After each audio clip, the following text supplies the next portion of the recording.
Now, there's a risk, right? The stock market goes down and your loan gets called. But these super rich people, they have billions in their Facebook stock. Also, by the way, we're talking about a very small percentage of people. And whenever they have these taxes, they call it the tax the rich. They're talking about people who make over $1 million, which is generally a small business owner paying about 60% of that in property taxes, tax anyway. So if they truly want to tax the billionaires, why don't they really do it? Because there's a game here. They allow borrowers who need cash to avoid selling in a hot market. So let's say you need cash. You don't have to sell your shares of stock and pay all kinds of taxes. Startup founders can monetize their stakes without losing control of their companies. Think Zuckerberg. Think the Snapchat founder. What is his name? Evan Spiegel. Think Jack Dorsey. The very rich often use these loans to then buy, borrow, and die to avoid capital gains taxes. Nothing wrong with that. Many wealthy people are also borrowing against their portfolios. When Tom Anderson started at Merrill Lynch in 2002, many of his fellow advisors had just one or two securities-based loans in their book of business. You may say, well, why wasn't I quoted by the Wall Street Journal? I talked about this 4 weeks ago. Because generally, when someone's quoted, they hire a publicist. And I don't need a publicist. I'm my own publicist. And then the publicist says, oh, you got to quote this guy instead of the financial quarterback, because he's giving us money anyway. When Tom Anderson started at Merrill Lynch in 2002, many of his fellow advisors had just one or two loans in their book of business. But over the years, he encouraged more clients to borrow and noticed peers doing the same. Now it is common for advisors at big firms to have dozens of these loans outstanding. Remember, Bank of America bought Merrill Lynch. For borrowers, the calculation is clear. If an asset appreciates faster than the interest on the loan, they come out ahead. Under current law, investors and their heirs don't have to pay income taxes unless their shares are sold. And when they die, their heirs get a step up in basis. They don't have to pay any tax on that growth. So here's my solution to this. I'm going to give you my solution. It's an interesting solution. You know what my solution is, Ernesto? What's that? Force the companies to pay a dividend. You're never going to get rid of these tax avoidance schemes, which this is perfectly legal. We don't want to outlaw banking and securities-based lending. But if Facebook, for example, had to give a 3% dividend or maybe a 10% dividend of all revenue to their owners, which is you and I, back in the day, stocks paid out a dividend. A lot of these growth stocks that are making these billionaires so rich, they don't pay a dividend. Now, I don't think the government should be forcing anybody to do anything. But if you really were into tax fairness, raising the marginal income tax rate is not going to solve this solution. Having companies above $1 trillion pay, 10% of their profits in a dividend would be nice. That would then be extracted out with tax. The government would get their revenue. What say you? Now, here's the thing. You might be going, this sounds great, but I'm just trying to make ends meet. I'm a financial plan. I need help with my financial plan. I want to retire 5 to 10 years. Well, that's why you call us at 888-988-JOSH for some of these tricks and tips. And many of you don't even realize you can do asset-based lending. That's something you should shop around. We get quotes all the time. Sometimes brokerages, even the low-fee ones, charge more than you really need to pay. So give us a call, 800-321-0710, if you have a question on stocks, bonds, annuities, mutual funds, Ordinary people don't think about debt the way billionaires think about debt. Once you're already rich, it's simple. It's easy. You just buy, borrow, and die. These are the planks of the law that have been in place for 100 years. This is from Edward McCaffrey. So the assets may be subject to estate taxes, but heirs pay capital gain taxes only when they sell and only on gains since the prior owner's death. The more they borrow, the longer they can hold on appreciating assets. Now, this just in, you may have heard about this. Ernesto sent me this article. Wells Fargo said, we are shutting down personal lines of credit, but that's not asset-based lending. Because personal lines of credit are for, somebody making $100,000 a year, $80,000 a year, $50,000 a year, take a line of credit. That's a risk to the bank. Asset-based lending, if you don't pay back the loan, they just, they can call the margin loan and get your stocks. So now the Wells Fargo worrisome, the reason why that's worrisome, this happened July 8th, is the last time banks did this, according to some people that I've been reading, was before the last crash of '08. So Wells Fargo warned customers that the account closures may have an impact on your credit score. So now, so basically a revolving credit line lets borrowers borrow from $3 to $100,000. It was pitched as a way to consolidate higher interest credit card debt. So folks, give us a call now. 800-321-0710. What do you think about this? The borrow and die strategy. It's a great strategy. They don't pay any tax. According to Edward McCaffrey, it's a plank of the law that's been in place for 100 years.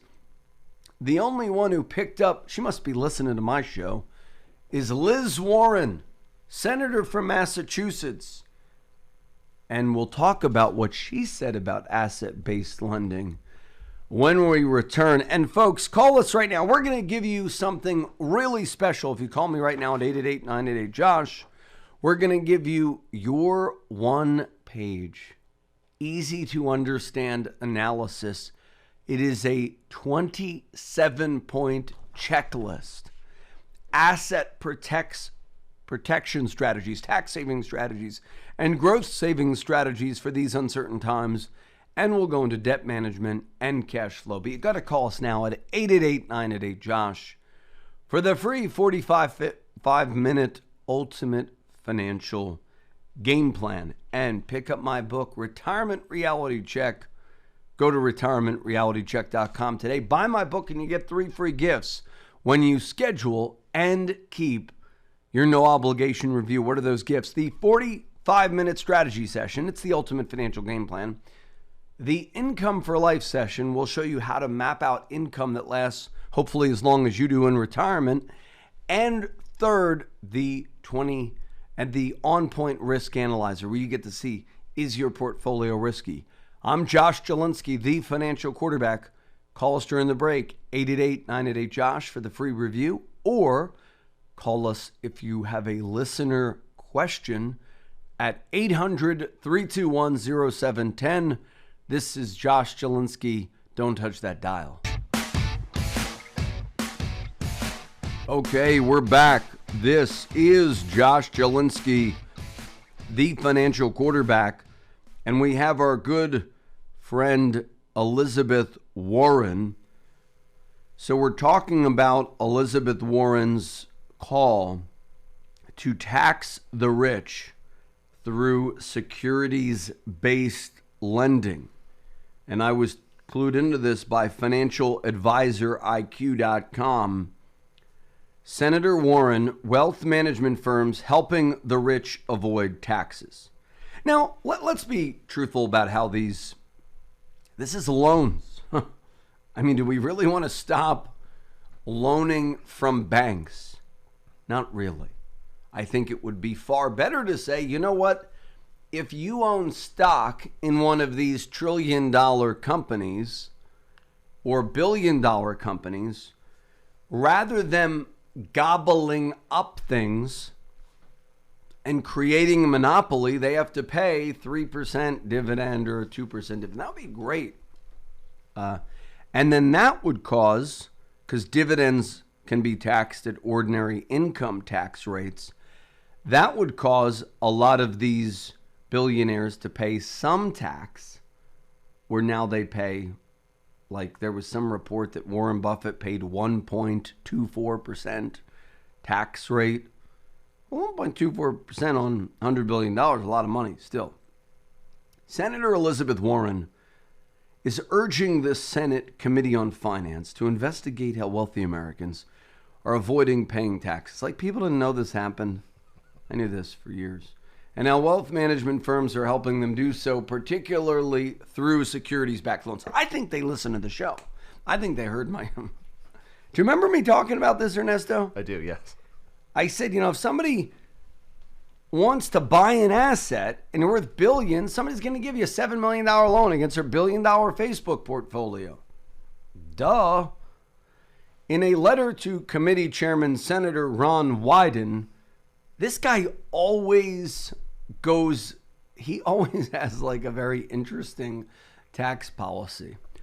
Warren brought up recent media reports highlighting how some of the country's richest individuals pay little to no income tax. They have a good point here. The point that I would say is flat tax. For example, anytime you sell a share of stock, it's 15%. Anytime you make $1 of income, 15%. Anytime you have a dividend, 15%. We don't need to have a financial transactions tax because that will be passed to the consumer. We don't need to have whatever they're trying to do, which is probably tax loans, because that's kind of, I don't know. You don't want to tax economic loaning productivity. That's how you had a depression, by the way. The rich didn't want to take any loans. They said, I'm going to live, I don't know if a lot of people, they're going to say, I'm going to go from Wall Street to upstate New York. There are all these mansions built in upstate New York. They hung out for 10 years, It's how areas around Schenectady grew and, Lake Greenwood and all the, all these areas were like the rich chilled out for 10 years. They took their stock because margin debt was called. So we don't want to stop margin debt activity. People are bad students of history. Ever think about that, Ernesto? I'm one of them. So you don't want to stop people going into debt, especially rich people who can afford to pay back that debt. That's how, because Wells Fargo says, we don't want your money, poor people and middle class people. We are no longer doing personal lines of credit. Now, Warren brings up rightly that this is a way the rich avoid taxes.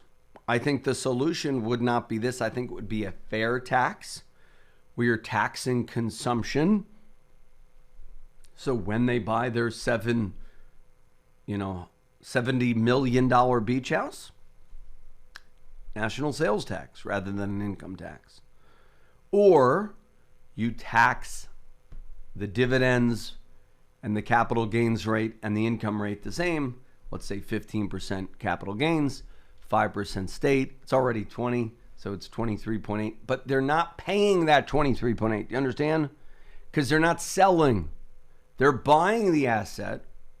They're borrowing against the asset. And then they are dying. It's a great strategy, by the way. If you want to learn more about that, if it's right for you, call us 888-988-JOSH. Now, I'm not advising you go into margin debt here. I'm just, a lot of wealthy people actually don't do this and maybe should. The use and potential abuse of tax avoidance schemes. Now, let's be clear. It's not a tax avoidance scheme to have asset-based lending. That's what they're saying, though, it is. By the wealthiest Americans is not occurring in a vacuum. It involves the nation's largest financial institutions and wealth management firms that help develop these tactics and provide the financial infrastructure that allows them to be effective. Because, Warren wrote this, because the majority of tax avoidance loans and other tax avoidance tactics are not disclosed to the IRS, an effective investigation of these tactics must involve the institutions that aid and abet them. They are banks producing loans. They're not criminal enterprises. Apparently, maybe she thinks they are. Warren highlights the ProPublica report released last month, which tapped tax data on American billionaires that showed that the country's wealthiest paid a true tax rate of around 3.5%, while Warren Buffett paid taxes equivalent to less than 0.1% on his $24 billion that his wealth grew in 2018. That is not fair because his wealth grew through stock, which he chose not to sell. That is the same benefit that you all have when you buy stock that doesn't pay a dividend. Warren Buffett is just smarter than the average person. He doesn't sell his stock during coronavirus. In particular, Warren pointed what ProPublica says is one of the main tax loopholes exploited by the wealthy, borrowing money and lots of it. But this is why the government should not bail out rich people, not why tax rates should go up. What happened with the COVID relief bill?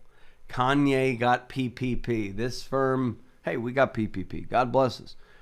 But what if they didn't do PPP? Well, PPP was a good thing.